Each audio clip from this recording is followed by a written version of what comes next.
A big announcement tonight regarding one of the three liquid natural gas companies looking to set up in the valley. NextDecade has just landed a major deal with one of the largest gas companies in the world. CBS 4 Stephen Seeley joins us in the studio. And Stephen, does this mean the project will go through?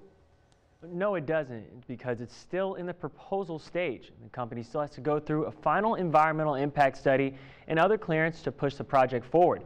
Opposers of this deal say investors should run away from this. A proposed project getting closer to becoming a reality. NextDecade's Rio Grande LNG export terminal project has secured its first long-term contract.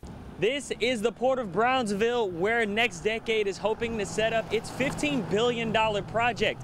But despite not having anything to show, they've already landed a major deal with one of the largest LNG companies in the world.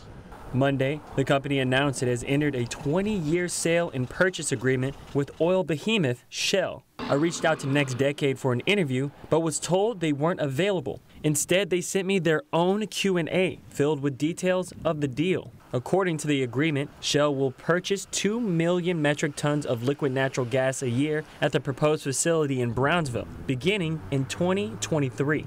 I would be running away from this as fast as my legs could carry me, because I think it's mostly smoke and mirrors.